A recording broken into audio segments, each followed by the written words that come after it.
Good evening, everyone. Hello, hello, hello.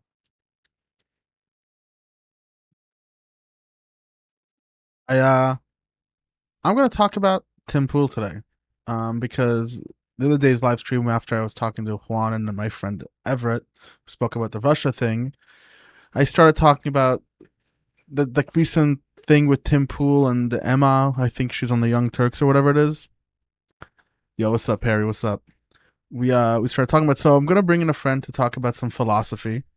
I am using a new mic program because it's summertime and it's humid and has balls right now. So I'm using something to try to cancel out the noise from the AC. If you guys can hear the AC, or Perry, if you hear the AC, let me know. If you don't hear the AC, but also let me know. I also changed what I noticed was a long latency. I had latency on the highest, so there was a lot of latency between the stream and what people saw on YouTube, and now I lowered it by a substantial amount. So I should be able to react to the chat much, much, much more in time with what I'm actually talking about and what I actually am saying. So I'm gonna give my friend Fleur a call. He's just changing his major into philosophy, but he has tons of knowledge, and I always love talking to him about it. So we'll do like an hour or some to talk with him, and then I'll go ahead and talk a little bit about Tim Pool. So it's 9:15. By 10 o'clock, we'll see where we are. Let me give him a call right now. Or give them a call. My apologies. How's it going? Well, are you turning the camera on or not?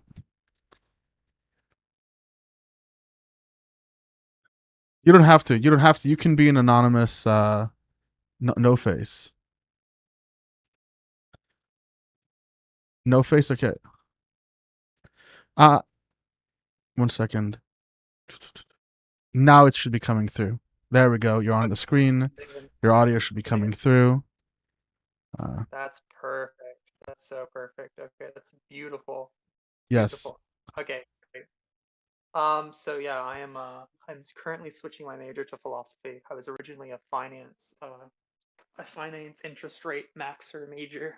Mm-hmm. Didn't enjoy, preferred philosophy much better. Been looking at philosophy for a very, very long time, and yeah, I'm here to talk about and answer certain questions and have a discussion.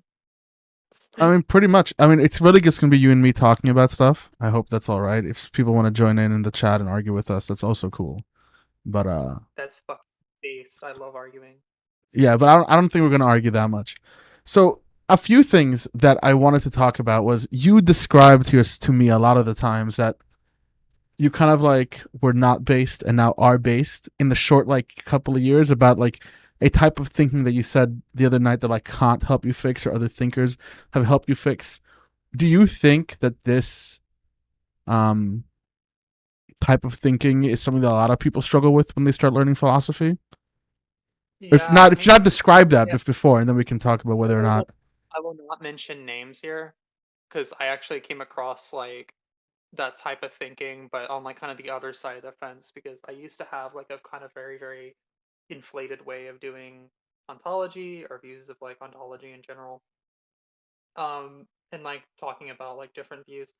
And it seemed, I don't know, it just seemed kind of ungrounded to a point, and I just didn't really understand. I guess like I didn't understand the connection between two types of programs, which is like a metaphysical program, right? So like describing like metaphysics, and then like an epistemic program, and I didn't understand the connection between the two things. And then Okay, after let's dumb this after down. Let's reading, dumb this down for someone who doesn't even know what that is. Between an yeah, epistemic and a so metaphysical. an epistemic program is a program basically like a systematic account for knowledge, right? And how we learn things and justify things and know what things are true or false, Correct. right? So we can ultimately know things. And then a metaphysical program is metaphysics is a really broad field, but that's going to be reality or Okay. the nature of the world. Some people say metaphysics is just the study of groundings and how things are grounded to what. I mean, yeah, there's That's many. I mean, I know many notions. A lot of people just, at least I use metaphysics, just means first principles. Um, yeah, first principles. And I realized this, and I am not going to mention names, but I had a friend who I had an argument with the other night. No, Okay. close friend. And I eventually like I kind of saw like a sense of like the very, very like I guess lack of grounded like pre-critical philosophy. And when I got back into Kant, which it was mainly through reading Husserl, I read Husserl and then I reread Kant, and I was like, oh, like this is definitely like what I should be, like what I'm missing, right? I'm just missing like a critical project. And if you don't know what a critical project is, it's a type of philosophical project by which someone tries to find the bounds of reason or knowledge, right, in order to actually talk about or give a way of speaking about knowledge or talking about or knowing about Okay. knowledge. Yeah, so I then decided to get really into like um focusing on like the lacks, the kind of like areas where the critical project for Kant failed, and also like focusing on like how we can restart a more contemporary critical project. So this critical project that you're talking about, even is enabling us to even make sense of things in a way, right? Yeah, for us to even make something intelligible, right, or for us to understand the sensibility or what is sensible, we have to refer to like the critical project or like what is the bounds of what is sensible. Because if you don't have a The limiting limitations of concept, our senses, in a sense. yeah, because if you don't have some limiting concept, it can become like to the point where you can say like, well, everything is like knowledge or knowable, and Mm-hmm. you don't really have like an account for like what what even are like the preconditions that allow us to know things or allow us to have knowledge, right? What are those like? What must be the case so that we can have knowledge, or we can sense things, or can make things intelligible? And it seems to just be like a lot of people who do that will be like where kind of like pre-critical philosophers would have just like referred to like they may have just referred to God. Um, they may have just referred to, something like imminently knowable, like within an object, we can just perceive like a form of the object. They might have referred to like recollection as a ground for knowledge, right? Mm-hmm. Or spirits recollect. Um, but after Kant, we start to actually focus on finding the critical bounds of whatever we're talking about to actually create a systematic program or a study for anything in the first place. You know, I think a good way of saying is like when people first start getting into math, right? And I see this with a lot of math majors, like when a lot of math majors get into math, they start thinking like, oh, well, everything's mathematics, right? So, Or everything could be you proven like mathematics. yeah, everything can be proven like mathematics, but eventually you come in and you'll or like be solved like mathematics. And eventually you'll come in and you'll see, oh wait 1 second, like we can't really like account for like what constants are through just pure math. Like there are some constants we can't just we just empirically observe, right? And then you have to start making more accounts like, okay, well this is where math can't go. And you start kind of creating a circle, right, of like where this field ends and where another field begins. And Correct. I think Husserl actually kind of mentions this in his book called Logical Investigations, Okay. where he talks about the idea of like kind of charting out a field for a particular types of science, for a particular type of science. So it's that actually it's that boundary creation which allowed you to recognize that you weren't having this boundary in a Yeah, way. it's kind of doing a boundary creation. You got to kind of create boundaries on like what a field you're studying is like. And I also had this notion because I also thought beforehand that like it was like, oh, everything like philosophy is um just like thinking about shit.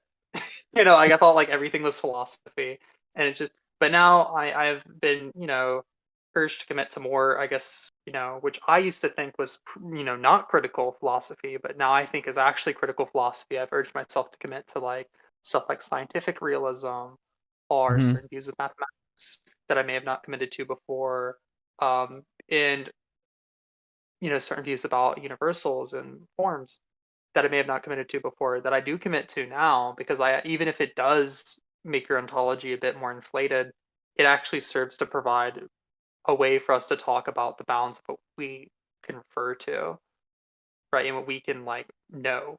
Yes. Uh, I was recently having a conversation. You can probably watch an older live stream, not the previous one, and I was speaking to someone about notions of like we were kind of discussing the minimum wage, um, Hmm. whether it's good or bad or whatever it might be. And through the discussion, it kind of got to a point where it seemed to me that this person is a math major, they are a physics major. It got to me at the point where they put themselves as the center for the truth of a proposition, or themselves in the center of they determine whether something is false or true or right or knowledgeable or even can be known in a way. Um, does that resonate with anything that you've said, or am I just completely off base?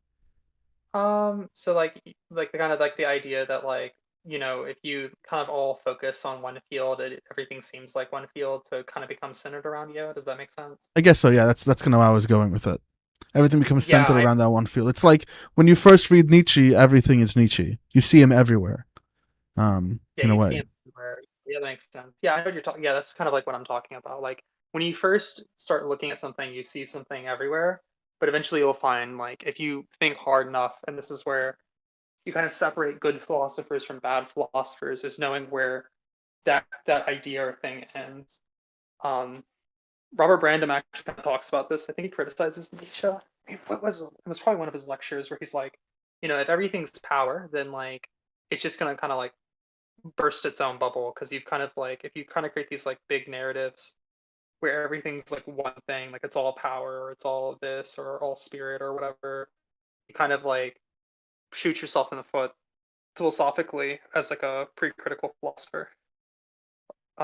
And this is what like post-critical philosophy solves. Though I don't know if it was Brandom that said that or a different philosopher. It might have been Brandom. Might have been one of Brandom's lectures. Well, that's a big part of the postmodern notions. It's they're critiquing modern philosophy and where they didn't understand the boundaries of their knowledge in many ways, or the And boundaries of their philosophy. yeah, and post-structuralists did that too. Mm-hmm. Um, and now you see people like speculative materialists critiquing like, sorry, speculative realists, critiquing Kantians and saying that they weren't critical enough, right? So So, let's talk about I that. I'm not very. I don't understand. I don't know much into speculative realism, anything like that. So give me a bit of a rundown. What is it exactly that's what is it exactly that speculative realists critique Kant about? so there's I think my professor, you can probably find him online, which is I'm kind of doxing myself, but I'll do it anyway. One of my professors said there's like two kind of ways you can be what's called a correlationist, and what a correlationist is the idea of correlating thought and being. So Okay. the idea is like it's a very tempting idea, it's really tempting, but the idea is we can correlate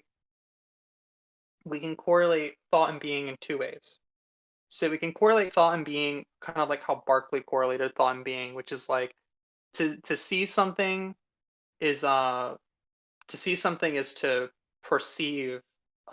Sorry, it's for something to exist is for something to be perceived, right? So Berkeley gives this example, which is like imagine a tree. Now imagine a tree without a spectator. Are you still imagining a tree? Well, you're doing it wrong. You're doing something wrong. The idea is like even if you're not imagining a tree, you're imagining an image of a tree. You're using something that is conditioned by the faculties and perception of the mind, which formulates itself as a tree. And what Okay. Berkeley's idea was that we should talk about things at least in notions of how we perceive them and their perceptions, and talk about that as if they were like actually out there as they really are. And now this leads to this view called subjective idealism. Okay, And what so subjective idealism, we should. So he's saying that we should not talk about things if they're there, but talk about them as if we are talking about the concepts of what's there. yeah, like some perceivable some perceivable concept. And the idea Okay. is like things only exist when they're like perceived. This is not like solipsism because Berkeley thinks that other minds exist. He just thinks that everything is just concepts that are just waiting to be perceived. And then Berkeley kind of says at the end, well, if a free tree falls in the wood, does it Well, make a that's where that sound? He comes says, from. well, it Yeah, of does course. He says it does. because God sees it. That's what Berkeley says. Okay, Berkeley Because puts God, God as the observer. Okay. yeah, God's the ultimate observer. And there's a second one, which is Kant, and Kant talks about the notion of like finitude. So when we talk about space as being finite, right? Like the notion of space as only being finite or finitist, right? We run into problems like we can't really do stuff like calculus, or that like it's really hard to be like talk about notions of space and time like as finite. It's really hard to do calculus and stuff like that. But also it'd be kind of absurd to say that it's infinite, right? That space is infinite, because you run into like I forgot what Kant's exact issues. Is it like I think it's like you can never really imagine like the infinite, like an infinite line, really. Like your intuitions always kind of stop at some point. So what Kant says is like we always Okay. like allow enough space for our mind to like do the like our intuitions only allow us up to whatever like problem we're solving. And that's what my professor said. But basically the idea is like we can talk the way we correlate thought and being instead of what Berkeley is saying, where we correlate thought and being through things actually existing out there as like concepts just floating ethereally, right? You correlate thought and being through the faculties by saying we can only talk about things from the faculties of our mind, right? And how Okay, our fair. mind correlates our understanding or conditions being. We like basically the it's called like finitude. It's like finitude. The idea that there's this finite capacity or understanding of things in our perception in the world, and you're not really seeing things as they are, but you're seeing the kind of mentally conditioned Yeah. Okay. um world. Now, what speculative realism is doing is it's rejecting one of these two correlationist theses. Which Um, ones? what Quentin Mayesu does is that he rejects the finitude. So he rejects the finitude side. His wrote in the book is after finitude. He rejects the Kantian side, which he says, well, the correlation between thought and being isn't may exist, right? There may exist a correlation between thought and being. The issue is that it's not a necessary correlation because Mayasu says the only necessary thing is contingency. Now, it's really complicated how he argues this. Like, you have to kind of broaden your notion of contingency, and we're not going to get that into that tonight. But Okay. basically, the idea is that correlation between thought and being is only a contingent correlation. It's not a necessary Okay, it's only correlation. contingent. It's not And necessary. It's not necessary that thoughts are it's not necessary that they correlate here. They just do, but it's not necessarily the case. yeah, it's not necessarily it. Okay. And they may have some correlation with each other, but only as long as they may exist together in some way. And in this way, he rejects Kant, but he actually moves more towards Hegel later in his life, Okay. and starts accepting the more Berkeleyan side of correlationism, the more metaphysical kind of side. So he moves more towards Hegel. And then you have Graham Harman, and Graham Harman is an object-oriented ontologist, and what he says is he thinks that everything is objects, even subjects are types of objects. And what an What does he object what does is, he mean by okay? An object is perfect.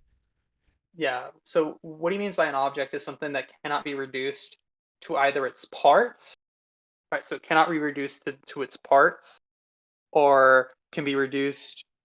It can't be reduced above overmind or undermined, right? So it can't be reduced either to its parts or its relations with other things. Can you give me an example? So I'll give you an example. So like a lump of sand, right? That's not an object. The reason why Okay. is a lump of sand can only reduce to it can only be reduced to the sand particles in it, right? So like the sand Okay. particles in it are objects So okay, because they can't be reduced. so the lump of sand can't be an object to the sand particle itself, but can't we say that we can break apart we reduce the sand to whatever minerals it's made from? Yeah, well, so the thing is like a lot of like object orientologists are going to be like realists about like essences. They're just going to say that you can't perceive. So the idea is like an object, right, is going to have Oh, some an like object thing is that only an object within perception that can't be reduced. Okay. yeah, yeah. So like even there's like even like you can't even actually you don't never us actually interact with the actual objects themselves. There's we only so when we see an object, right, like a Red Bull. I have a Red Bull in my hand right now. So let me Okay. take a sip. So we Got it. see this Red Bull.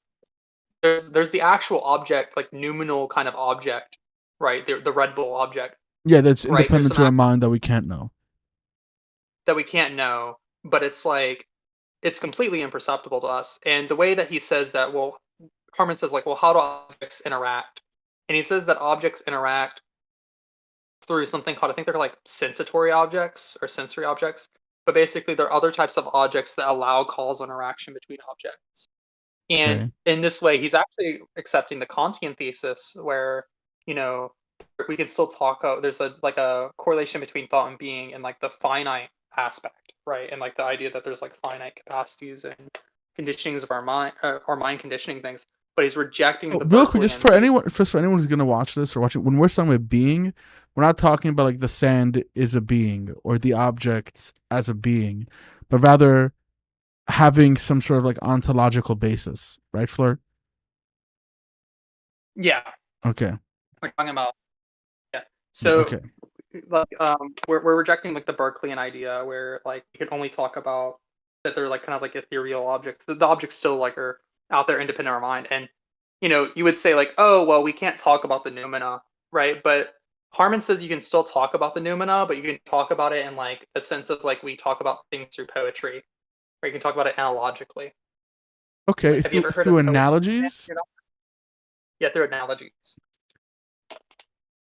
So you can talk about these like objects in themselves, right? It's like thing that makes the object, right? But you can only talk about that in terms of analogies. So there is like a sense of finitude and Harmon's thought. Okay. Okay, and then there's people who reject both theses. I haven't read this person, so I'm not going to say a single word about him. That's fine. But How does this take us to my speculative realism, though? That's what I need. We gotta get to.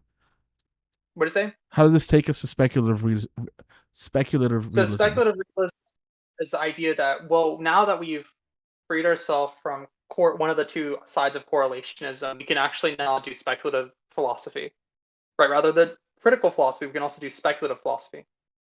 What's the Because distinction? What's the distinction between those two things? Critical philosophy as opposed to speculative philosophy. So Kant's Critique of Pure Reason is a critical philosophy. Let's say postmodern philosophy is very much critical philosophy, right? mm-hmm. So the idea is like we can go beyond, we can still go beyond our limits, like our critical bounds of reason in some way. But through speculation. Okay. Yeah, it's speculating on things. Yeah, it's this idea of like there's these I don't know the best way to explain it, but like basically like we can still like speculate on kind of what's outside of these critical bounds. Does that make sense? Without making any And real conclusions, we can still speculate them, and through that speculation, I mean, this does line up with a lot of like um, humanities or soft science approaches where there's these speculations, these constructs that are created. They're not, no one really knows them, but they use them to try to make sense of things. So yeah, it's considered like what it's called it's like a type of metaphysical realism. So I okay, guess a good way is saying it's like the idea is like there's a mind independent reality. Like a lot of most of them have became idealists again. Like Miyasu is probably closer to an idealist now. But Miyasu is became an idealist. But like this is all like non-ideal, like mind independent realities, right? yeah, of course. Um, now this doesn't mean that how can I say it? Um, this so speculative realism is kind of just the idea of like we're critiquing correlationism in some way, and by doing that we're freeing ourselves from idealism, and we can now do like speculative philosophy, right? We can start doing some more speculative philosophy. Okay. Now there's also another speculative realist, which is Ian Hamilton Grant, and I think all you really need to know about him is that he's a process philosopher. Process philosophy. That's all Okay. you'll love him. I would There's like him. I would like him. Grant, so like Jane Bennett, who does vibrant matter. I think I've talked to you about vibrant matter before, right? No, you haven't. What is that? Oh, Vibrant Matter is a book by Jane Bennett, which is a thing about it. Like, she's a political theorist, but she basically argues that everything is an agent, or like agency is distributed. This idea is that there's this like matter isn't dead, right? But it's actually vibrantly moving, consistently changing and acting almost and analogically to an agent. Is she a contemporary of Deleuze? No, she's actually inspired by Deleuze partially. She's Okay, not a that's contemporary. okay. Well, she Okay, was. Holy shit! She was born in 1957. She might have known about heard about Deleuze when she was alive, or sorry, okay, when he was alive. yeah, probably. She was born in the 50s, and Deleuze was really active in the 70s, so and 80s. So. Yeah, and then Deleuze killed himself, sadly. Sadly, we don't have it, but anyhow, he left us some gems. Yeah, he did leave us some gems. But yeah, that's vibrant materialism, and that's well. What is the implications of that? The What? implications is that we have to treat like rocks with like, because what Bennett's trying to say is he's saying like the reason why we have a lot of oppression and a lot of ecological disasters is because we treat matter as like if it's this dead thing, if it's dead and it's not alive and it has no movement without humans Okay, so causing it she's to basically move and saying change. because matter moves, changes, whatever it is, but she calls it what? What's the name she calls it again? Vibrant matter. Vibrant Vibrant matter. matter. Which vibrancy. Very Native American. I like it. I vibe with it. Yeah, but the idea is like this is vibrant matter that like basically like there's distributed agency. Like the matter is kind of like agents in its way. Okay. Yeah. And one of the argument is like we wouldn't be able to really do anything without matter. So our agency is kind of reliant or dependent on matter to for us to even be agents. I mean, that's And there's fair. a I mean, I lot vibe of with it. Okay, so and it's this one is a speculative realism. Is the idea that these speculations are real in some way, or is it? no, it's just there's before this there's something called speculative idealism. It's just think about it as like we can do speculative philosophy, right? We can talk about philosophy outside of just the bounds of our like reason, even if we can't really make like hard conclusions on it. Correct. Um, we still like there is we have more access or more or less access than we think, but it's Okay. also metaphysical, so the reality is mind independent. That's what realism means. It just means mind independent in this sense. Okay. Okay. So realism here just means mind independent. Okay. Yeah. What I think again, this is another problem with philosophy is because like people will think like moral realism requires mind independency because realism in other terms, like mathematical realism, requires mind independency, right? So Well, when we talk like about mind independency, I think a lot of people don't. There's almost nothing that we conceive of that can ever be really mind independent. So to talk about real as really just mind, you know what I mean? It's just these are more categorical things. It's like knowledge things. They confuse the yeah, two. I personally consider myself an idealist for this reason. Like I think that when we're talking about things, like I would still like side with like the Kantian side of correlationism. Like when we talk about things, we're talking about stuff that is conditioned by the mental faculties. That doesn't mean we can't do speculative philosophy, but it means that we have to know we have to keep our tongue a little bit. We have to bite our own tongues a bit. Yeah, but it also doesn't mean that the things that we're thinking about can't be considered real in many respects, or can't be considered things that we understand that are not necessarily not just dependent of our minds, but kind of have an effect on us from the outside in. We can call those real. Yeah. So, anything else you wanted to talk to me about? No, I just basically just a little philosophy. Open up, the brain juices with you because you always talk about it. Oh, this is another one interesting one. Um, you used to be a gender abolitionist, right? Yeah, I used to be. And you're no longer a gender abolitionist. Yeah, I'm no longer a gender abolitionist. Let's talk about that real quick. Because I still feel like, I mean, while I recognize gender's existence as a social norm, as existing, as intersubjective, normatively, I would rather be done with. So, where am I wrong? So you're not wrong in some ways. I think the issue I had was I one was not enough self-introspection. Um, and that's one of the issues. But another reason why you're not like one of the reasons why you're not wrong, but you're right in some ways and wrong in others. Okay. Um, one of the reasons like I stopped being one was that I couldn't just say that gender was a social form of sex.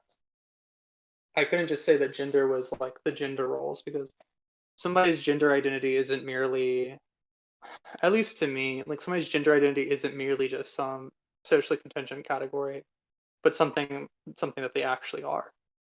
Um, and when somebody says that they are a woman, they're not talking about, according to my society's definitions of what it means to be a woman, and my experience is being congruent with the society's definitions. I think they're saying they are a woman, right? Now what it means to be a woman is different, right? Right. It's not going to be like I don't think it's biological either. Yeah, I mean, we Um, both agree that woman is not a biological thing, or man yeah. is not Well, about. These are obviously social constructs. It's not even a.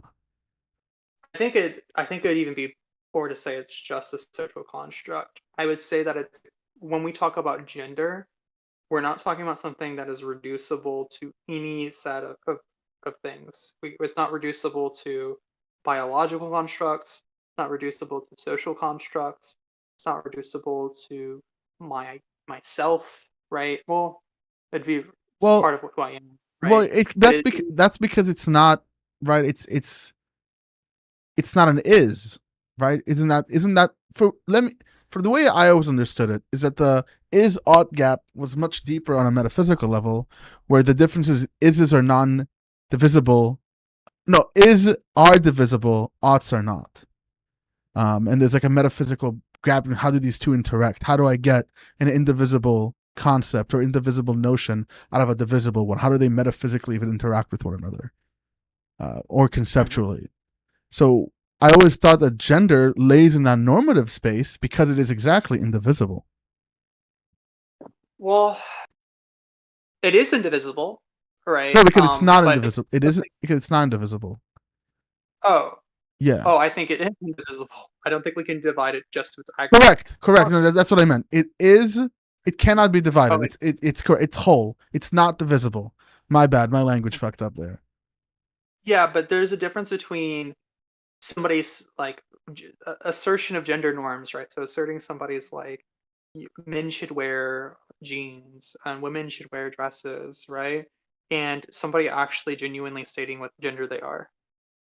Well, we can say gender identity isn't a norm, right? We can say Yes, that. which is why I'm not a. This is why I think like you're not completely wrong, Okay. right? Okay. Okay. Because gender identity I don't think gender identity is a social construct. I think gender norms are, however. Correct. Right. So when we talk So about gender, you're saying with under the category of gender, we have people's gender identity, and we have gender norms.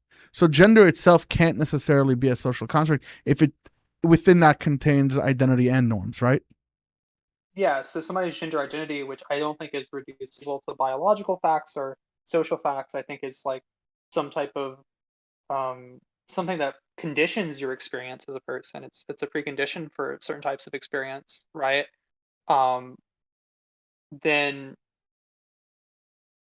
that would be like that would be what gender identity is, but um it's not simply like it's not simply just the aggregate of norms, I want to right? I don't respond. think I it's want to quickly just respond to something. Scott wrote personal construct. I don't know if gender. I don't think we. I do you think we ourselves construct gender? I think we may. We very much embody it. I think we embody it, but we also enrich it, right? Like It we can be can it enrich can be it. both, right? Can It be could be both. both. But Yeah. we don't have to reduce those, Scott, social constructs. Right? Social constructs can be a act of society, but it's not necessarily that I as an individual do it. Right? It doesn't have to reduce that way, where it's like Mm. a military force isn't just made up of the individuals working within it. There's much more things that make a. I think in the same way, like even though people make up society, society's behaviors aren't just reducible to people. This is like the sociology, social science, psychology gap, where psychological models don't map onto sociological models per se. That's an explanation for that. Yeah. Okay. So you're not interested in abolishing gender anymore? Like you Maybe gender norms. Um, yeah, I mean maybe gender norms, but not like gender identity. gender I don't think norms. that's a problem. Okay, so I see. I see. So previously you were thinking of gender as abolishing gender identity itself. But now you're saying gender Yeah, identity is not a thing that I can abolish, it's just a thing that I have as a human being. yeah, That would be like trying to abolish race. Or that would be like the project of the civil rights movement, not to mention race and to talk about race to pretend as if it's invisible. When it's there, it's real. yeah, But it's not biological, it's not essential. Okay, I see. yeah. Yeah. Now I'm still torn between like gender nominalism and gender realism, and those are two like ones like one Okay. has like a necessary. But I think gender nominalism is probably the more defensible position. Difference between the two? Gender realism says that there's some universal property between gender identities. So like a gender identity, like there's a universal property of woman, and there's some set of necessary and sufficient. Therefore, there'll be necessary and sufficient conditions. Okay. And gender nominalism is saying that there is only sufficient conditions, no necessary ones. So as long as you have like a list of sufficient conditions, you could just be called a woman. Oh, yes. That would be nominalism, right? Yeah, gender nominalism. Yeah, I would definitely sit in the camp of nominalism. Yeah, I'll probably sit in that camp. Because So I can't. I always have this line about, we got to be careful not instantiating the bell curve. Right? When we look at like continuous variables like gender, if we look at the bell curve, right, we just like have this bell curve and then you find like the standard deviation and then you go woman and that's what that is. That doesn't make any sense because we know that shifts and changes through time. And then whenever that starts shifting, we can say, well, women are no longer becoming women. It starts not making any sense. So you would have yeah, I also think it's really critical philosophy because it's not or not critical enough for me because like when we're saying somebody's a woman, or if you're saying you're a woman, you're not taking like here's the woman property that I find in myself. Right? I have the woman and I found it, no, bro. It's I am a woman and the properties of women, I belong into it. yeah, you're looking for like you when somebody discovers their gender, they're gonna be like if they're like trans, right? They're gonna be looking at like different facts in their life and I they're not see. gonna find one singular experience that's common within them. I see. I see. Oh, dope. Okay, well, Dopical. thank you for chatting with me real quick. I thought it'd be fun to have to talk with you, talk a little bit about very esoteric philosophy. Um, me, This isn't very esoteric. This isn't very esoteric. it's This is pretty esoteric for a consistent. lot of people who study philosophy, or like lay people who watch YouTube videos to learn about philosophy. Yeah, that makes sense. Yeah, so people who enjoy that, that's fine. And of course, I know Yep. all the love. Thank you for coming on, and I guess now it's time to go ahead and talk about Tim Pool for a little bit. Yay, you get to talk about Temple. I'll watch the stream for Sure, you. you don't I'll be have the to. Rudy. You got to do what you got to do, but we'll talk about Yeah. Tim Pool a little I bit. gotta go to your mom's house. Oh, you're gonna go to my mom's house? Yeah, in Haifa. And my mom doesn't live in Haifa, but anyhow, I think it's No, but that's where Sample Text lives. okay. I'll send him this part of the clip. Okay. Okay. Thank you so much. Always appreciate you. Bye. Peace, peace, peace. Well, that was Fleur. Uh, they're good. They're great. I hope you enjoyed that little philosophy conversation. I hope it wasn't too boring, but I've been trying to talk with them about this topic because there's little notions and nuances that they understand really well that, talking to them and questioning them gives me an insight. Hopefully it gave you guys an insight. And I wanted to share that with you, with the rest of you. But now let's get to the meat and potatoes of this entire live stream, which is Tim Pool the Fool.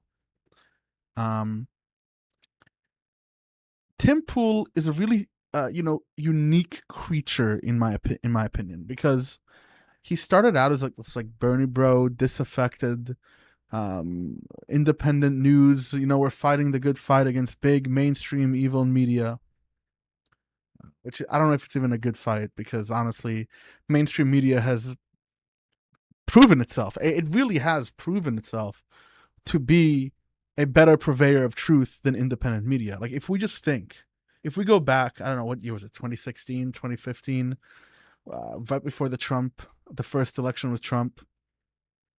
And there was this really big internet movement between like independent media and big mainstream media and people like Ben Shapiro, the Young Turks, Dave Rubin, all these small little conglomerates, right wing media, uh, left leaning media, and they just started, pulling at this idea that mainstream media is a problem. It's a mistake. They can't deliver the news. They're biased. They're fake news. Yada yada yada.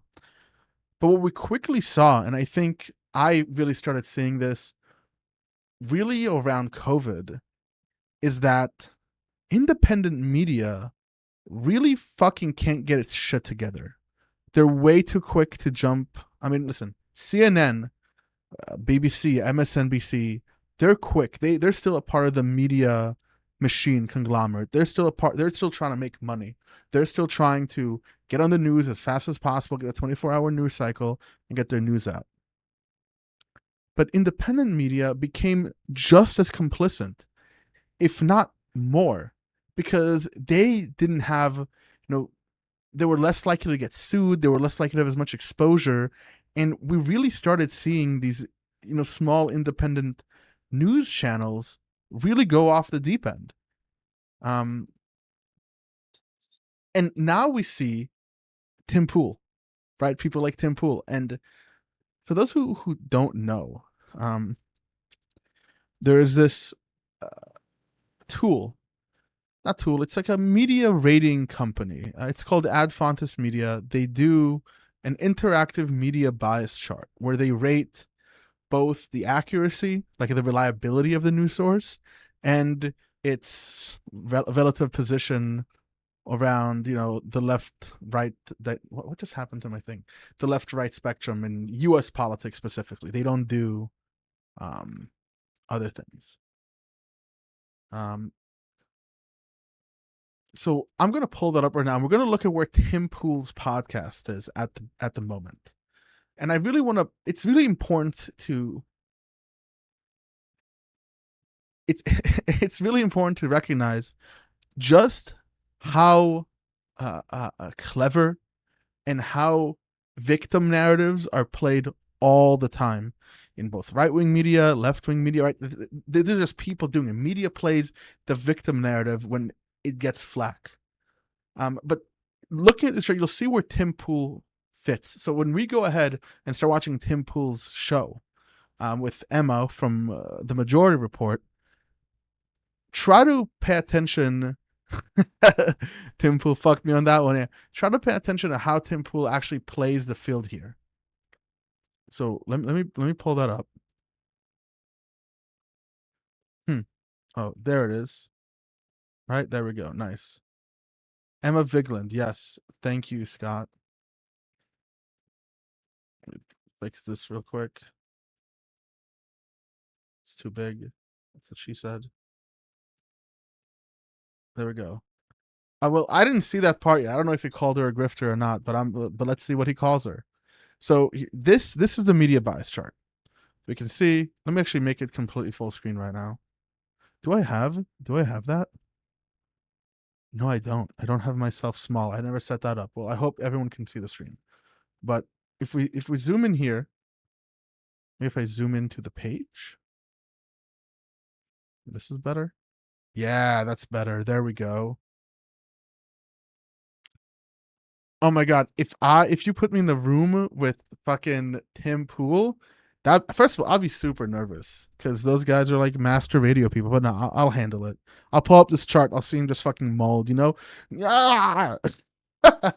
But when we look at this chart, if we look at the media bias chart, and for everyone who's like, what's their methodology? How do they decide? Well, you can look that up. I think me and Perry a while back on the Discord took the time to go through their methodology, followed some links, got one of their PDFs for their trainings, watched how they do the training and how they talk about it. It seems pretty all right? It seems pretty fair.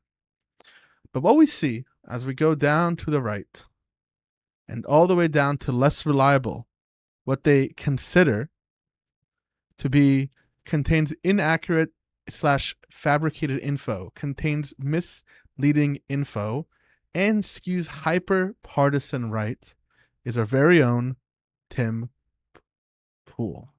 Now, this is right next to our main man, Alex Jones, OAN, Dave Rubin. I mean, you rather watch Ben Shapiro, and that's already so right wing as it is.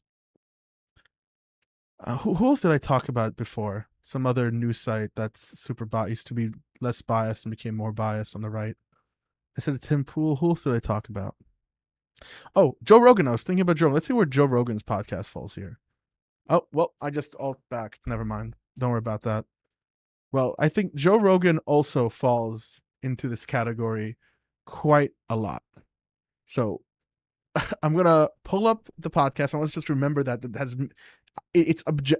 there's an objective body, a subjective, intersubjective body that has found that Tim Pool's show is unreliable. It is misleading. It does give you literal false news / propaganda and is hyper partisan right. So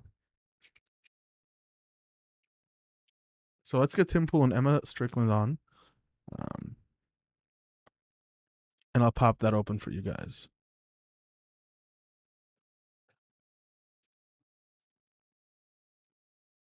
Okay. So let me just lower the volume a bit because that fucking blew my eardrums apart. Okay.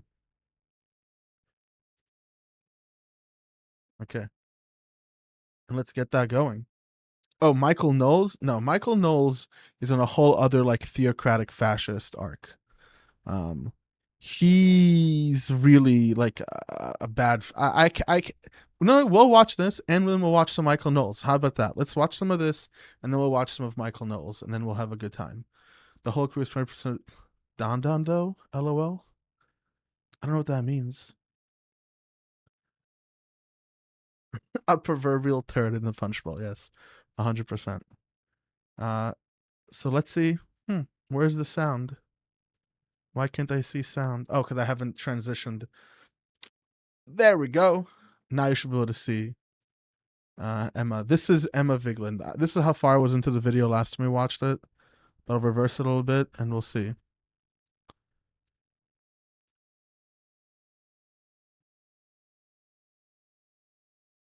Go. Mental health problem in this country. We have an issue with not having a little bit back, in the city of figure it out. I mean, it's an opinion, but you. It was Ohio, right? There was an exemption saying in the cases of abuse, the treatments are permitted, but they decided to make a public statement and leave the state anyway. I said, that is a hoax. It was not a public statement. Oh, this is crazy. Yeah, we got to go back and talk about this because apparently Tim Pool said a while back after they repealed Roe v. Wade, Tim Pool apparently said that case where that 10-year-old girl got raped was a hoax. And now he's trying to backpedal and explain what a hoax means. Look at what he says, because the way he fucking talks about that is that he meant hoax, not in like, oh, it didn't happen, but hoax in the narrative way. And if he did mean that, like, I'm quite a shock. We'll watch it before I spill all the beans. Our ads pulled. And so that's happened to us. One example is that there is, well, I don't get into too much of it, but there's a group that has argued that I have claimed that Donald Trump won in 2020, and they've used that to raise tens of thousands of dollars. Okay. I never said Donald Trump won in 2020. In fact, since Joe Biden got inaugurated, I said Trump lost, and these people need to accept it. Right. Well, you said there. Right. So I don't trust a word this guy says. I really just don't. I want to just like double check it, but he might have never said that, but he definitely in one way implied it, where we talked about machines or talked about dumps or talked about many other things. this is known as brinksmanship, and brinksmanship is when you talk to an argument, but you never, make the leap. You never go to the conclusion. You list all the points, and you go, well, I'm just asking questions. This is what Tucker Carlson is good at. Radio people are good at that, and we have to be keen to figure out where it's done. Where does this brinksmanship actually happen? Might be a race war. There was that. When did I say that? I'm not sure, but you also said that. I don't think that's a true thing. The 10-year-old who should we double check if he's got talked an about a abortion? race war? I think we gotta double check if he's talked about a race war. I really do. We gotta talk to that. Tim Pool race war, because I didn't check this up. Did he talk about the race war? I mean, I believe that he did. I definitely believe that Tim Pool talked about the race war. Race war. Let's see.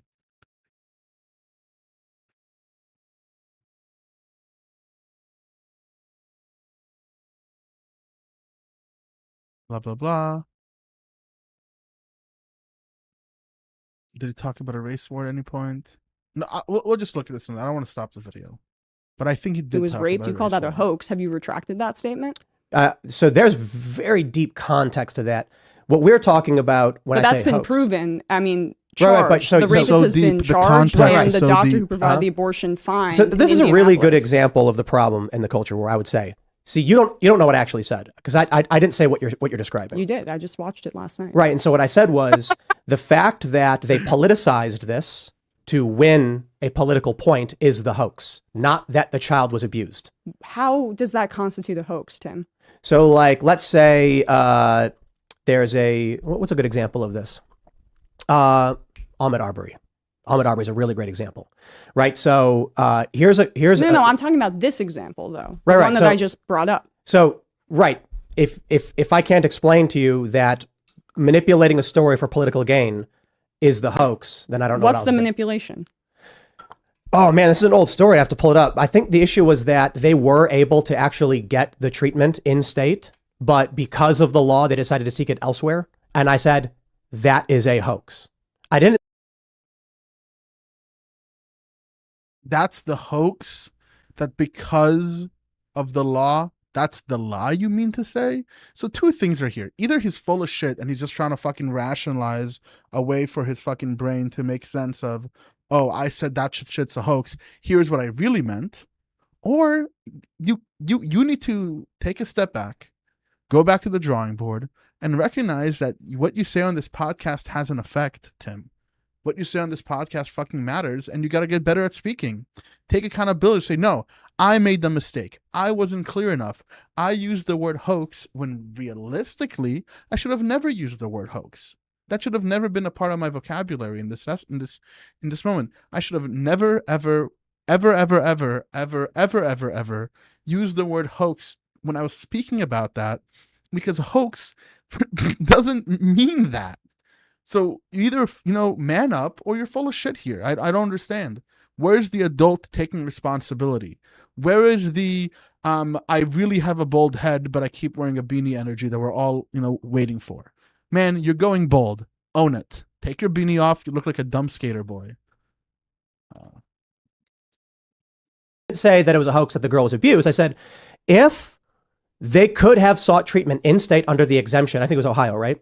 There was an exemption saying in the cases of abuse, the treatments are permitted, but they decided to make a public statement and leave the state anyway. I said, that is a hoax. It was not a public statement. Well, but that's my point. No, rape and incest exemptions are non-actionable.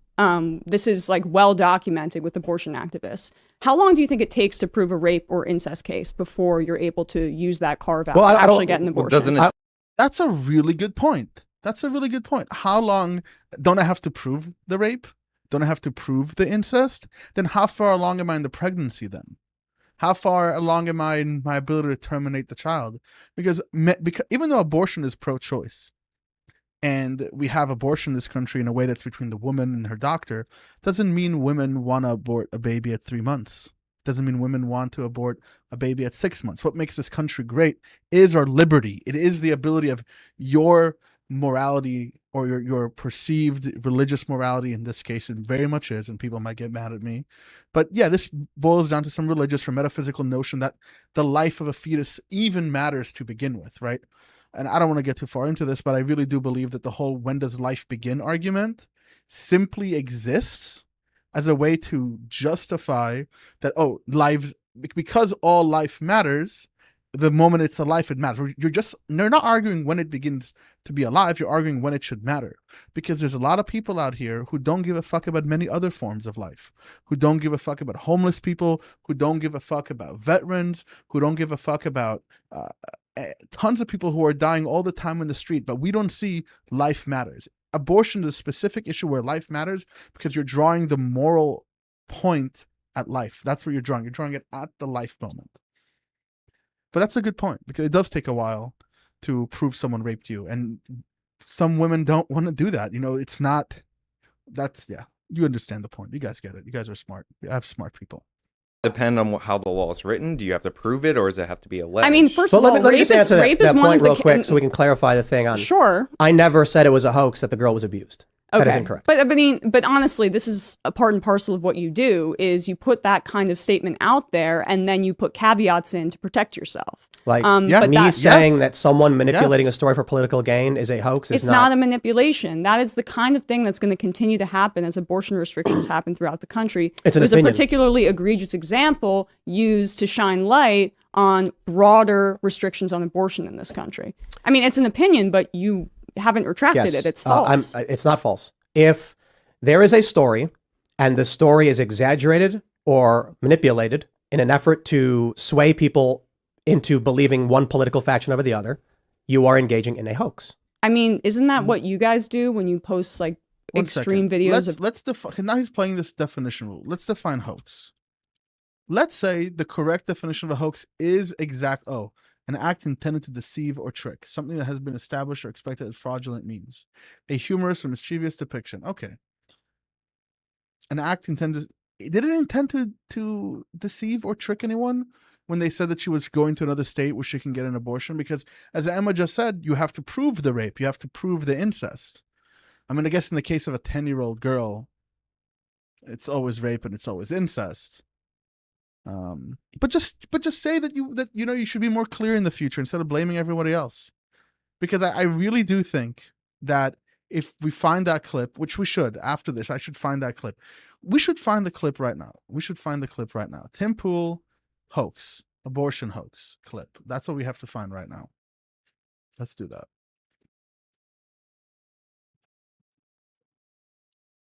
Tim Pool abortion hoax clip. Let's see.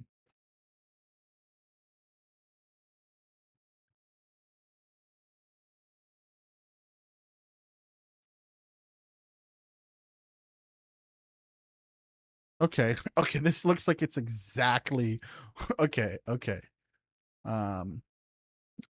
Wow. So his own video from him says the title is titled like this. The title says this: leftist story of 10-year-old abortion hoax was the girl. What hoax? The girl is real, but the circumstances manipulated. Okay. This is very inappropriate to post, but let's see. Okay, let's see what he has to say about this. Let me just get it out of my system, okay? Just before we start, okay? Civil war. All right, I said it. Now we can talk about the moral issues ripping this country apart. And we have the story from the Daily Mail. Fox News host Jesse Waters takes credit for putting pressure on probe into Ohio girl 10, who had to travel to Indiana for abortion, despite suggesting it could be a hoax. Illegal immigrant, 27, is charged. Okay, let's slow down here. As the story goes, there was a viral, I think it was a tweet, where a doctor said that a 10-year-old girl, 10, had been, had been raped. You know, I'm just not going to sugarcoat it. And had may have been raped. But I just can't stop thinking, do you think he wears this beanie all the time? Or does he have like a fresh beanie for every day? Because imagine wearing a beanie 24/7. He must smell like a fucking boxing glove. I can't imagine what I want to go in and she'll be like, can I smell your beanie? Like that'd be the first thing I want to ask him, is if I can smell his fucking beanie to see if it smells like a boxing glove. That's all I can think of. become pregnant. lived in Ohio, and was forced to travel to Indiana to receive an abortion. The story went viral, but the story had no backing. The story had no sourcing. So, I mean, for me, I looked into it, saw nothing, and said, I don't know. I don't see anything there. I don't talk about it. When the Covington Catholic stuff happened and those videos were going viral, I was like, I don't know. So I don't talk about it. I have nothing to say. I'm not fact checking it. I'm not debunking it. I'm not pushing it. I'm not agreeing with it. I don't know until there's more evidence and something definitive can be said. Now, of course, you could do what Jesse Waters did. He said, here's the story that's going viral, and there's no evidence of this. He brought in the AG of Ohio, was David Yost, to talk about this, David Yost, and he said there's no evidence of this. It's crazy. Well, now we do know several things. There's a man named Gerson Fuentes, 27, an illegal immigrant. He's being criminally charged. Okay. Apparently, I've heard some stories that he abused this little girl more than once. Now we're hearing this. Before the story was confirmed, at least to the degree it is confirmed, David Yost said the little girl did not have to leave Ohio for an abortion because Ohio has exemptions for this. Okay. Does it? Look, I'll put it this way. The little girl apparently was 6 weeks and 3 days pregnant. Little girl, 10 years old. And the argument is a medical exemption because a 10-year-old cannot possibly sustain a child, a pregnancy. Okay, so even though he says this is what the hoax was, Emma's right. Emma's 100% right. I'm reading it right now. Ohio's abortion laws language is too vague to be certain it would have applied to a 10-year-old rape victim. And doctors were not willing to do the procedure without first, asking lawyers and stuff, so the parents went to a different state. So it wasn't a hoax. None of the story was a hoax. It was the anti-abortion law literally did lead to that. It seems like, Tim Pool fucked me on that one, That's just what's going on there. So yes, he was unclear with his language, as I thought. Very unclear with his language. He said when it happened, I didn't say anything. There was no evidence for it, which is fair. That's not the worst thing to say. But he didn't do his due diligence. He read an article and went over it and moved on. Crime and things like We that. don't do that. What are you talking about? I mean, you respond to videos that are taken completely out of context, isolated what? instances. I don't think you watch the show because that doesn't sound I like mean, what we I do a little bit. No, you don't. Because Yeah, we don't I do do. that. Yeah. Yes, you do. Well, that's not true because we don't do that. In fact, one of the points we make specifically is... But why is it that Ad Fontes Media puts you as hyper partisan right and low information propaganda? Is that just an accident that all these other news outlets, I just went on PolitiFact and found news about Tim Pool? This can't be an accident. Now, while I don't live in your head, Tim Pool, or anybody else's head, I can't say what your intentions are, but this is what your actions are. This is how the other journalists and the world perceives you for those exact mistakes you keep on making.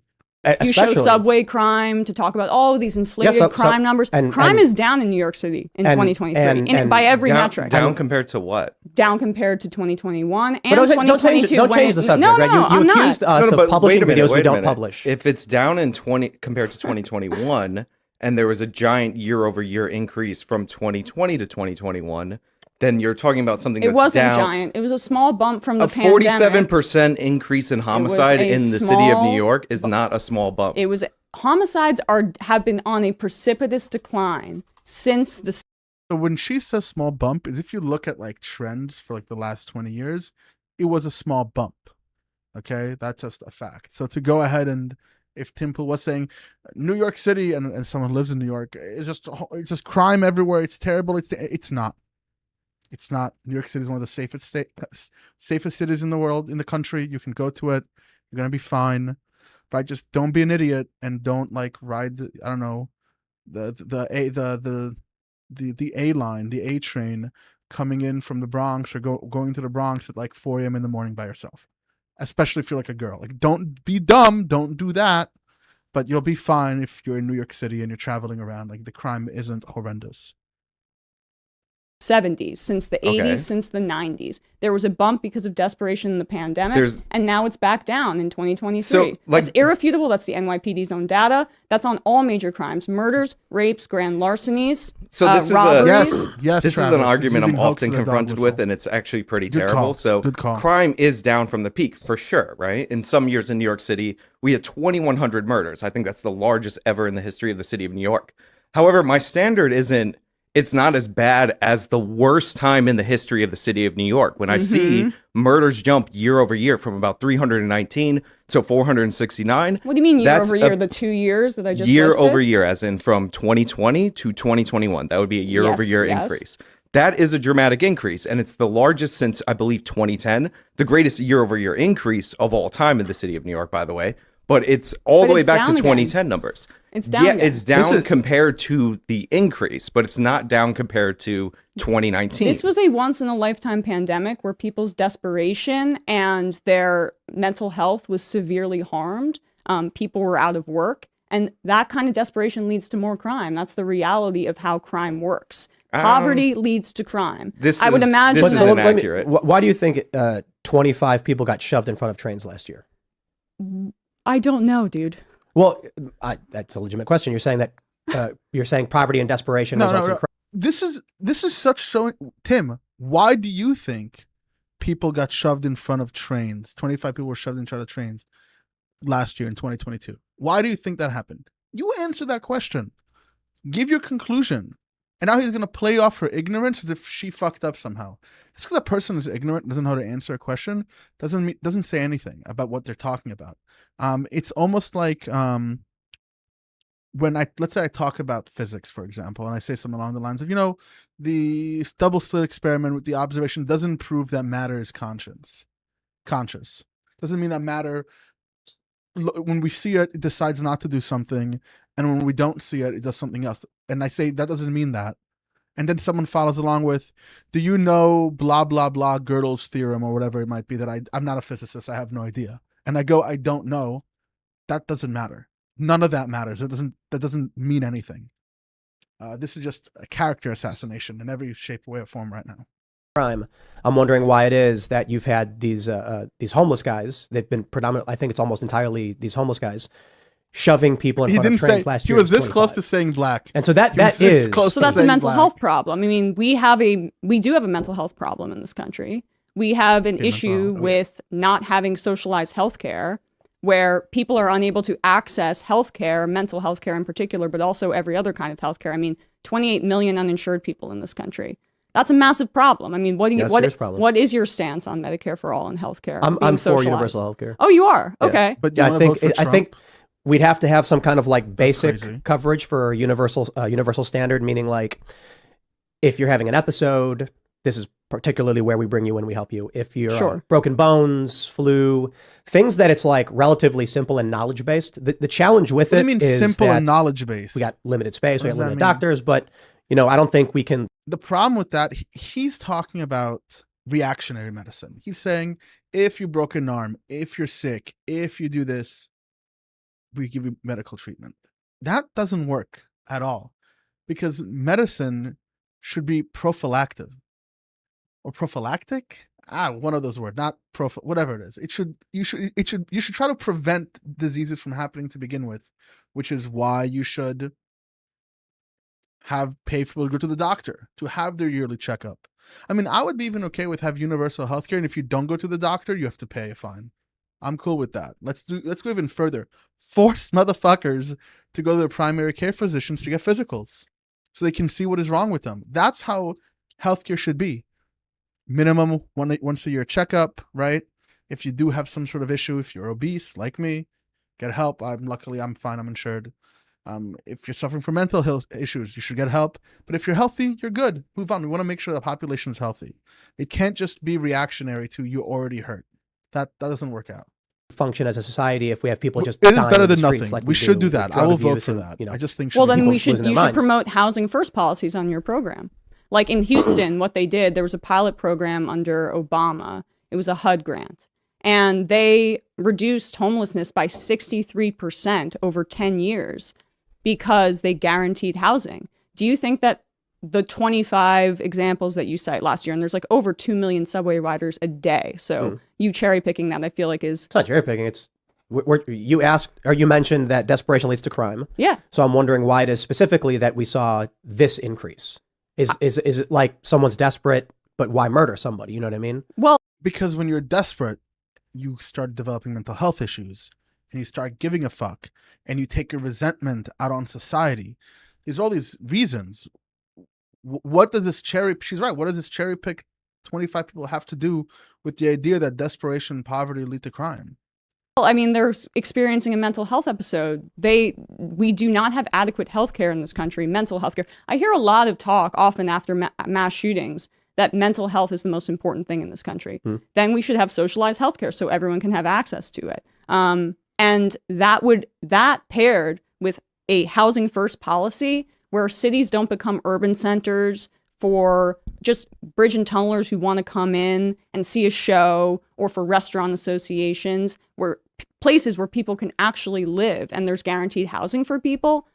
If we were able to do that, we would be able to drastically reduce the crime that you guys are talking about here. So when you're talking about poverty leading to crime, like what is that based on? Because after Prohibition was repealed, all of human history, during the Great Depression, crime fell. During the Great Recession, people with your line of thinking thought we would see a crime spike nationwide. It didn't happen. You could actually look at the crime wave if you wanted to pull it up. That didn't occur. And that was the largest recession in the history of this country since the Great Depression. So what we've seen throughout American history is poverty not leading to crime. What we actually see is the opposite, that crime drives areas into poverty. No. Okay. When you have like a massive depression or whatever it is, you know who else gets laid off and stops working? Police officers. You know, there's all these other factors that make all of a sudden people report less crimes. That might be why crimes are going down. I don't know what that facts have anything to do with whether poverty leads to crime. I don't necessarily know exactly what that has to do with that. When there's recessions, it doesn't mean that and I don't even know if I trust what he has to say. Let's see. Does poverty lead to crime? You know, let's just Google it together, as I always say. Does poverty lead to crime?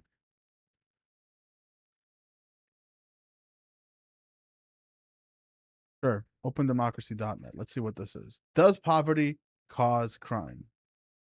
Blah blah blah. Come on, just give me links. What is this fucking perverse? What is this fucking talking about random shit beforehand? When I was 12 years old, la la la la la, la la la la la. Here's an article. Findings.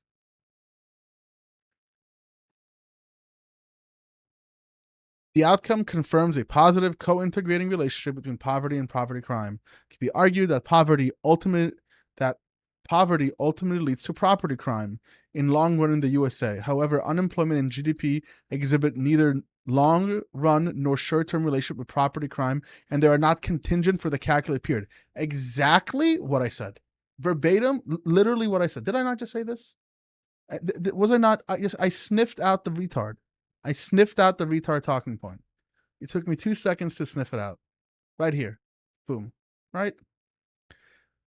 Unemployment and GDP exhibit neither long-run or short-term relationship with property crime, and they are not co-integrated for the calculated period. Because those things are not the same as poverty. They're not. Those metrics are not the same as poverty. It literally took me 2 fucking seconds to figure that out. Right? Some random guy says it, and now tons of people are going to watch this and think that he dunked on someone because he's just pulling shit out of his ass. That's why. This is why you have to, like, if I ever go on this show, I'm bringing a little laptop with me and I'm fucking Googling everything they fucking say. Right? This is why it's dangerous. This is why platforming matters, and responsible platforming fucking matters. We look at store closures across the country due to the fact that we have shoplifting. That leads to decaying in the neighborhoods. When people abandon the neighborhoods and you see this blight, that has a psychological impact on people, and that drives people to commit these crimes. You see how he just puts the cart before the horse, or at all thinks of it in like a causal link, that it's this that leads to this primarily. So it's not really poverty that leads to crime, it's crime that led to poverty to begin with. So what we have to do, what is police more? That's I promise you, this is what I don't even know what this guy's opinion is, but I promise you that his opinion is going to be we need to have more police. That's the answer to even solve poverty then, according to his analysis, rather than thinking of poverty and crime as two things that affect one another. And when there is more poverty, there is more crime, and there is more crime, there is more poverty. And we need to start thinking in system sciences and think to ourselves, well, how do we stop one of these? How do we affect both of them simultaneously? And we don't necessarily need to think of which one has the most directionality, because guess what? They both affect one another, like a positive feedback loop of crime and poverty, which the over-policing doesn't help, by the way. If anyone thinks over-policing helps for poverty and crime, it doesn't. It just puts them somewhere else for a little while, and then their kids and their families are broken and have less money, which creates more crime, which creates more poverty, which creates more crime and more poverty, and so on and so forth. It's turtles all the way down, or all the way up. Maybe we'll just say it's crack cocaine all the way up. Maybe I'll get canceled for saying that. I don't know. I mean, you're working backwards from the... No, you're actually working backwards. Wait, but no. Poverty, clearly, this is a very simple concept, leads to something like shoplifting. Why would someone shoplift based on a personal pathology? They're shoplifting because they're desperate. Not necessarily. Like, so we have a lot of lax shoplifting laws in California, for example. So they're and doing what they it just find for is we fun? have a lot of organized retail theft because there's no consequences for it. It's profit. For I mean, it's instance, not- Does he There are think people that trying to make people money, shoplift Well, so- and so they're rather desperate, and we have than we have go to work? untold levels of income inequality in this country. Well, is Since it the income late inequality or since the late poverty? 70s, 900%. That's the increase in CEO pay versus Yeah. 12% for the working class in this country. That's you very don't think bad. that leads to levels of desperation? I don't so think- wait, is income inequality the cause or is poverty the cause? Because those are two different things. Both. How about both things? I've said this. Both. It doesn't have to be one thing. Both poverty and income inequality cause crime. How about this? Poverty, income inequality, and crime are all measurements that work with one another in a system that perpetuate themselves. As we have more, I don't know about income inequality. I think that one might be different, but definitely crime and poverty. All things. How many variables do you want to throw at it? We can analyze all of them. I mean, they go hand in hand. They really there we don't. go. Yes, they do. There we go. Because all Not the at wealth all. is going towards the CEOs and to the billionaires in this country. But it's not a and it's zero-sum not trickling economy. down. But what I don't know does what it that But also, if income inequality is the driver of crime, then how come we saw a giant crime decline after the mid-90s when income inequality was going up? In fact, we saw this happen all the way to 2019. Can you repeat that? We had a giant crime decline from around 1995, 1996 nationwide. Yeah, but there's from other all the way to reasons, my 2019. friend. Why? Why do they always assume, and a lot of people always assume that because someone might not have the answer, therefore their answer, what they have to say is false? Why do they consistently do this? It doesn't make any sense to me. It doesn't have to be this way. While income inequality was rising during that period of time. Right. So why would that occur if income inequality is driving crime? I mean, I'm not exactly sure you're the expert, but I do know that you're saying that there was an increase in crime in 2021 or 2022, Well, and it doesn't matter now I don't know that if you it's can see going back this. down to 2023 levels. This is just New York I can't City. see this. Yeah. I just pulled up New York City. Look at that. Right. Exactly. So in the in Yeah, that's what we said before. The graph goes up, 90s, and goes on. This is a tiny bump. This would be a tiny bump right here. Tiny bump. That's facts. That's absolute facts. at the start of 1990, crime was at its highest, and it dropped rather massively Yes. into just before 2000, where it continued to decline. And then from 2019 into 2020, we see a huge increase. That's pre-pandemic. So there's a couple interesting things to point out there. No, to be clear, that's not Also, this not co- this co- pre-pandemic. That's the year-over-year increase. So Right. it would be in the year 2020. To be clear, so 2019 would be the low number. The increase actually the draw is before 2020, meaning that could be 2018 to 19 then, if that's the point you're making. No, it's I've seen know. these numbers. I'm This telling you, is- you're this reading is this chart boring. wrong because in New York City, When his own buddy's like, you're reading this chart wrong. do they have the raw number of homicides on the side? If you But this- track this- it, you have around yeah, this is just because this murders is too, just by the way. murders right here. Right. You Guys- have about 300, and then it jumps to about 469. I mean, crime dropped everywhere throughout the country since lead gasoline was outlawed. There is Oh, yeah. a massive connection, lead paint, lead gasoline predominantly affecting poor and lower income people, It's true. which The probably elimination did of lead paint contribute to contributed some a of the lot. increase in volatility in that Well, kind of instance. I completely agree. I read that report. It was fascinating that when we started taking lead out of the atmosphere, crime started to drop. But that would also make the argument that it's not poverty driving crime. It was like chemical. More than one imbalance thing or can something. drive It's crime. both. It's thank absolutely you. both. Well, I think Thank it would play a Thank role. you. Like the lead would play a role because it was in gasoline, so it was in Right, the it's air. everywhere. Yeah, so it's And we know impacting everyone. it depresses brain function and things like that. True, Yeah. but I think public policy has a huge impact as well because again, we saw a dramatic crime. This crime wave started in the 1960s. What is so difficult? Please help me understand. What the fuck is so difficult about recognizing both things as affecting something? Why is that so difficult to understand? Both things can affect something. It doesn't have to be one, it doesn't have to be the other. 3 things can affect something. I find this a lot when I speak with people who just don't have a grasp on like the nuances of social sciences, psychology, humanities, anthropology, economics, consistently over and over. They consistently try to think, well, what is the thing that causes? Well, many things can cause it. It doesn't have to be so dichotomous. I literally made a video about dichotomies. Go watch it. Go watch my video about dichotomies because I don't have the time to explain it. God, I get so triggered watching this. My heart rate's like 1,000,000 miles per hour right now. It's hard for some people to think of more than one thing at a time. Tim Pool. Yeah, I guess so. Maybe the beanie's putting too much pressure, or it's a constant smell of boxing gloves that's bothering him. I don't know. Who knows? Right? And this is when we started embracing this idea that poverty was the root cause of crime, that this was more the realm of the social workers, all things that sound really familiar to today. And from 1960 all the way to 1979, the incarceration rate, even though in raw numbers it was rising, was dropping per capita. So we saw this crime increase, and what you would end up getting in 1979 for murder on average was something like 5 years. For rape, it was something like 3.4 years. And obviously, like, this created a problem because we just weren't prosecuting people. This is why we ended up going with a mass incarceration solution, which, by the way, did work. And all these other policies to get tough on crime. You laugh, but you're definitely No, I mean, wrong. It worked, but we also have the most amount of people per capita imprisoned in this country. Yeah, you take all the criminals off the street, and what do? You put them in a house, and they fucking do their drug dealings and drug dens in there. That's bad. I can't believe someone just said mass incarceration works. My mind is fucking, I'm on another planet. incarceration. We incarcerate more people than any other country. We have the highest rate of violent crime for any modern Western country. I mean, I don't have that statistic in front of me, but we still so how does that connect to the mass incarceration point? If it worked, then what does the violent crime rate have to do with it? You just want to warehouse more people? No, I didn't say. When I say it worked, we had we started expanding the prison population seriously in the 1980s to the 1990s. If you go to the Brennan Center for Criminal Justice, which is a left-wing organization, they say post the year 2000, mass incarceration lost its effectiveness.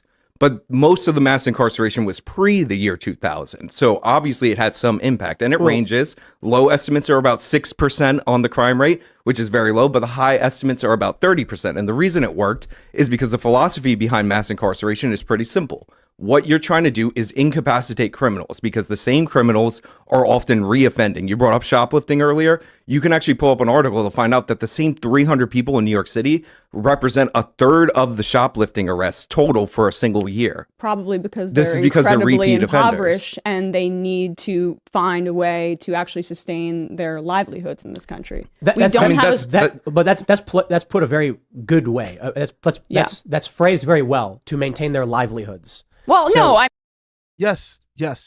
There is this notion that when someone gets used to a specific thing in life, or for example, you might argue no one needs a cell phone, just walk to the library. You need a cell phone. You need a cell phone to work, you need a cell phone to be a part of society. It's no longer a luxury, it's now a necessity.